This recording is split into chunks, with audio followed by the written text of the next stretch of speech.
my veggies? My name is VTR and welcome back to another movie review, and today we are going to be reviewing Scooby-Doo and the Samurai Sword, which this is another one that I was not really looking forward to reviewing.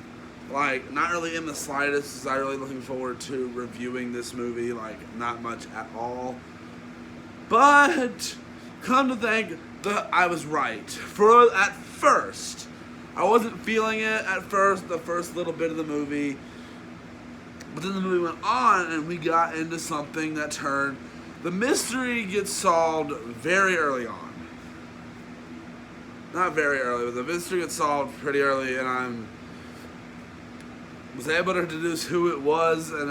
But after the mystery, there was more to it, proving the fact that Scooby-Doo can work without a mystery.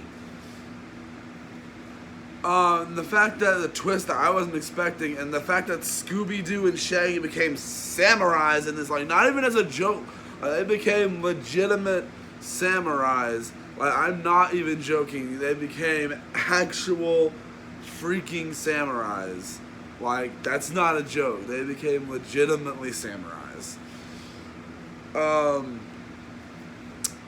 But with that being said, this movie did some things I wasn't expecting. I'm gonna be honest. I wasn't expecting some of what this movie did and the way it did some of the things that it did. It was like the voice acting for most of the new characters wasn't really good. Like, it was pretty not good. Not gonna lie. But this does bring back some of the real monster type stuff. There's literally a dragon in this and no one questions it and all that. So I like that they're getting back into there's real monsters and things like that in this, especially since the last one, the Goblin King. Now, did this do better than the Goblin King? Even though I didn't hate this one. I thought I was going to not like it going into it. I thought I wasn't going to like it going into it. But even though I didn't hate it, it's just the fact that some things with this one, it was a little slow at points. It did feel about a bunch of unnecessary extra to it. I did have fun with it though. We introduced a new character, Naomi, was that her name? I forget. Whatever her name was. She was really a nice character. I have kind of liked her, even though she wasn't much, I guess. This felt a lot shorter, but it's about the same length as some of the others, but it felt much shorter. I don't know why, maybe because it moved so quickly. And there's some funny jokes and a potential that they could have done with this that they didn't, something that was mentioned at the end where they should have gone with and could have kept that character around for a few other movies or something along those lines. Now, from what I know, this is the last Scooby-Doo movie to... don't knock that over. This is the last Scooby-Doo movie that I guess you would say could have a connection with What's New Scooby-Doo, because of the fact that I'm pretty sure after the next one, they switched to a kind of different animation style. From what I remember, don't quote me on that, but I think they do change the animation style. But this one is still not as bad as I was going into it, because this one and Scooby-Doo and Where's My Mummy were two that I held together for some reason back when I was younger. For some reason, those ones clashed in my head together for some reason. I have no idea why, but they did. And it's the fact that this one, I still had fun with this one. I wasn't invested in this one as much as I was in some of the others. Is the fact that not everything in this movie really spoke to me, and I didn't have a lot of fun with this one like I could have, and just the fact that just some of it just didn't work, I guess you could say. and it just didn't work at some points in the movie. I'm not gonna lie, at some points of the movie it didn't work for me, but it did work in some other aspects. But the fact is, I still had fun with this one. My overall rating, I'll wait to give you the rating.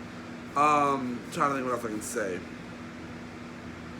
The inclusion of an actual dragon in this, and like the fact that is a bit where Scooby and Shaggy go off and do their own thing, a bit bigger, and it felt very similar to what we got, to some of what we got in The Goblin King, which I really did like that, because I really liked The Goblin King. Did I mention how much I liked The Goblin King? So it felt a lot like those scenes. I like those moments in The Goblin King, which I had a lot of fun with that one. And the ones that, this one like I said, with Scooby and them are going off and doing their own little separate thing that doesn't even resolve to the mystery, is really interesting. And when the gang is dealing with real threats and things like that, it's still really nice. I like it when they're dealing with an actual monster or something along those lines. For a part of this, it's not an actual monster, but then when it gets to that point, you're like, oh my goodness, they actually went there with this, and I'm like, that's cool. That's coolio. I actually really, really liked that. And from what I remember, I don't remember if any of the others go the route of real monster. I haven't seen a lot of the other ones that are coming up, but this one is still extremely interesting, and I'm surprised I enjoyed it as much as I did, even though this one's pretty forgettable. I probably won't remember this one in a couple days, but not necessarily that doesn't necessarily make this a bad movie. I guess my rating, I will give it a 3, a solid 3. I don't think it deserves a higher or lower, just because it is pretty forgettable and bland compared to some of the others.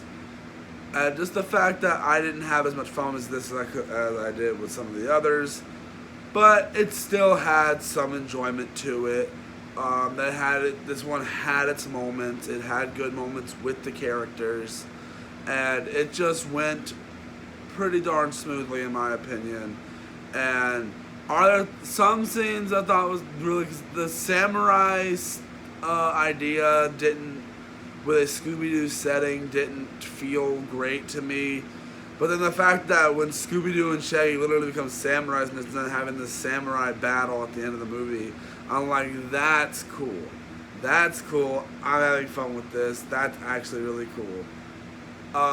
And the fact that some of the like the chase scenes in this, I really wouldn't say there's really any like that you really can notice. Like there is one, I guess, but like besides that, you really can't tell. Well, not can't tell. There really isn't really chase scenes in this one, except for like maybe one. But I don't know to either applaud that or to feel weird about it with it being a Scooby-Doo movie. But I did see they were trying something different with this one, and I like that. I do like. Thing is, though, this one did just feel like an extra long. Did just feel this one did feel like it was just a Scooby-Doo, an extended episode of Scooby-Doo. Let's do Scooby-Doo. This one did feel like that, but like I said, it's not like I couldn't really get much enjoyment out of this one, and it's not like Legend of the Vampires or something like that. Like this one, I had legitimate entertainment with and thought it was fun, and I just thought it was really nice where this one, it was not really nice, but it was alright where the directions it decided to take. And yeah, that's all I can think to say about this one. But I hope you guys enjoyed it nonetheless. Sorry this review was kind of all over the place for this one. But I do want to point out that the next one is Scooby-Doo The Mystery Begins, which is the third live-action Scooby-Doo movie, though, and not one that went to theaters. So I'm really excited to check this one out. I remember liking this one a lot when I was younger. Let's hope it still lives up, and I don't hate it. So I'm about to watch that one now, and we will see you guys in the next one. Bye!